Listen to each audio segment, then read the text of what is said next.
دو، اللہ اور اس کے رسول کی اطاعت کا زندگی کے تمام مراحل میں اہتمام.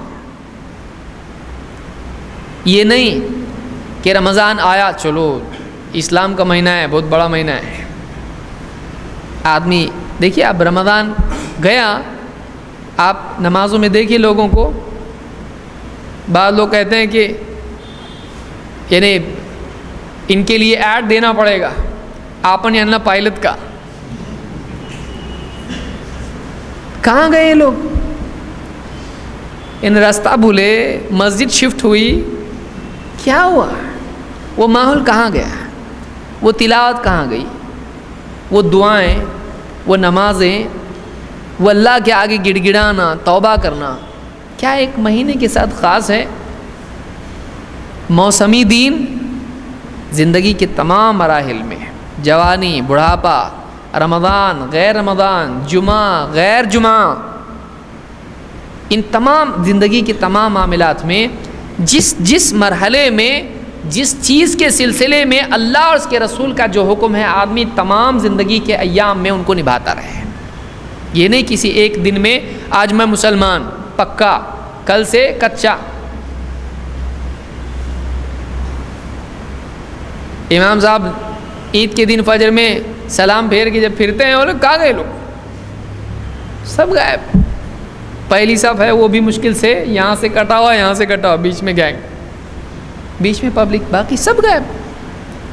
کوئی پتاکے باندھ رہا وہاں پہ، کوئی ڈیک لگانے گئے ہوا ہے، ارے جلدی اپنے کو میوزک لگانے کی ہے، ڈھم ڈھم، پورے سب کو اٹھانے کا عید ہے نا، دودھ لانے کے لیے، اس کے لیے، اس کے شیرخرما بنانے کے لیے، سب کو اٹھانا ہے اپنے کو. تو 3-4 بجے سے پوری آوازیں شروع ہو جاتی. کیا ہے یہ؟ ابھی گیا وقت. رمضان جا کے زیادہ وقت بھی نہیں ہوا، تو رمضان اپنے ساتھ مسلمان کی دینداری بھی لے جاتا ہے. یہ دینداری ہے سال بھر آدمی کا. وہ رمضان تھا اس لیے کہ تو باقی رمضان جانے کے بعد دیندار باقی رہے. لعلکم تتقون، روزہ کیوں فرض کیا اللہ نے؟ تاکہ تم متقی بن جاؤ، تاکہ بعد کے دنوں میں بھی تمہارا تقوی باقی رہے. لیکن اس نے کیا کیا؟ اپنی دینداری کو رمضان کے ساتھ خاص کر دیا.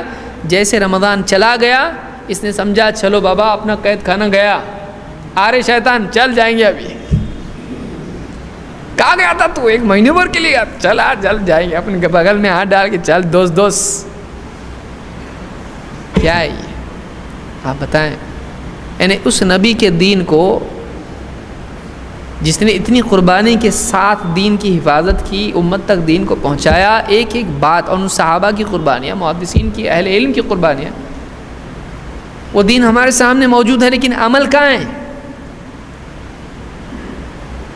عمل کہاں ہے؟ عمل سے نتائج پیدا ہوں گے. زندگی میں عمل ہونا چاہیے. اللہ اور اس کے رسول کی بات زندگی میں ہونا چاہیے. آدمی پورے رمضان کی کسر عید کے دن نکالتا ہے، بتاتا ہے، اور لوگ راستے سے جاتے ہیں، ان کو جانے کا موقع. رمضان میں دیکھیں گے تو کھانے پینے کے لیے بھیڑ، اور رمضان کے بعد عید کے دن دیکھیں گے تو ناچنے کے لیے بھیڑ. اور آدمی وہاں سے قریب سے گزرے، اگر 25,000 کا ہے، 40,000 کے نیچے بجٹ نہیں ہے اس کا. اتنے سارے باکس لگے ہوئے ہیں، اتنا ناچ گانا، اور لائٹ لگ رہی، بند چالو ہو رہی. نزدیک سے جا رہا اگر آدمی اس کے، تو دل ایک دم دھڑک رہا نہیں، بھڑک رہا ہے ایک دم. کیا ہے؟ آدمی کے کپڑے کانپتے ہیں، قریب سے جاتا ہے آدمی، کپڑے کانپ. کیا ہے یہ؟ کیا ہے؟ بس عید کی نماز کے لیے رکے رہتے ہیں. بس عید کی جیسے نماز ہو گئی، یہ دوسری اذان شروع ہو جاتی ہے، بیگل بجتا ہے، میوزک، ناچ گانا، تماشے. عید کے بعد پھر بے پردگی، عورتوں کی گارڈنز میں اور ادھر ادھر سب طرف تماشا. کیا ہے یہ؟ اللہ اور اس کے رسول کا دین مذاق اڑانے کے لیے نہیں ہے. 1 مہینے کے لیے ہم بس اپواس رکھ کے اس کو ختم کر دیں، اس کے بعد پورے دین کا ناش کریں. کس کے لیے ہے؟ تماشا ہے یہ. سوچیے اس کو. اللہ تعالیٰ توفیق عطا فرمائے. اللہ اور اس کے رسول کی اطاعت زندگی کے تمام معاملات میں ہونا چاہیے، تمام ایام میں ہونا چاہیے.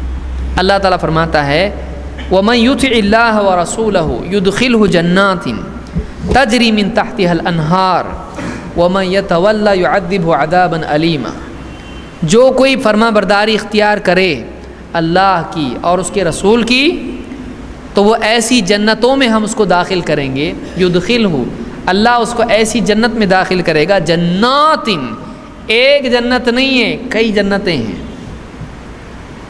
کئی باغ اس کو ملیں گے، کئی باغ اس کو ملیں گے۔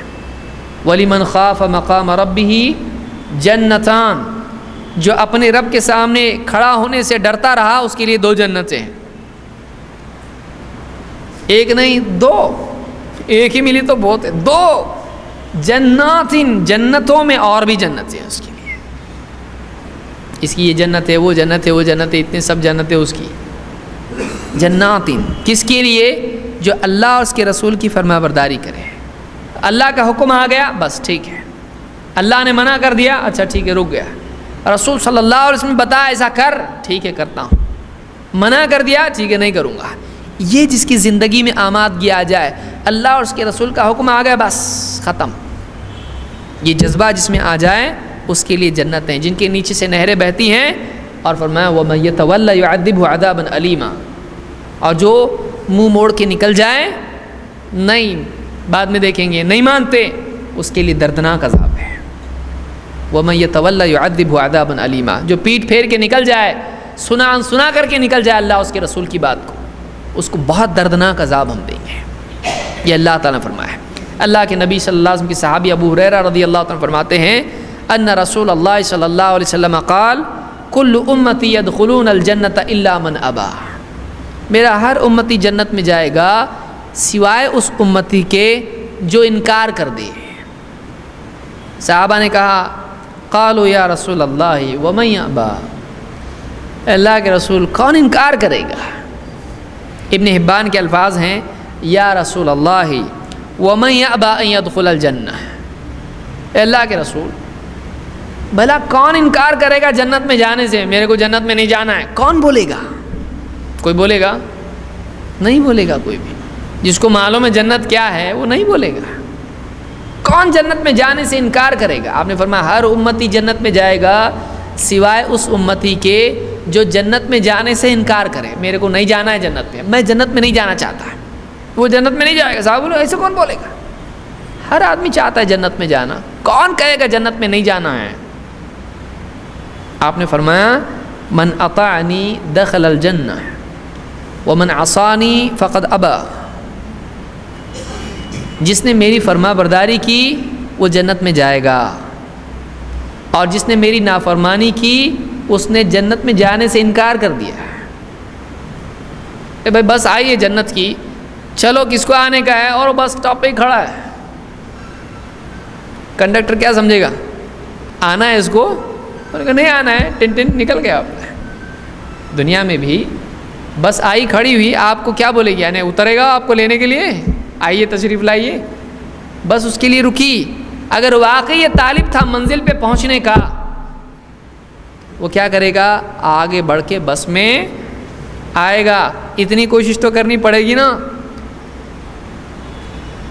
اب جو آدمی نہیں آ رہا ہے بس کے اندر، وہ اپنے عمل سے انکار کر رہا ہے، بس میں بیٹھے سب یہی سمجھیں گے اس کو نہیں آنے کا ہے، کر کے نہیں آ رہا ہے، اس کو وہاں نہیں پہنچنا ہے، اس لیے بس میں بھی نہیں آئے۔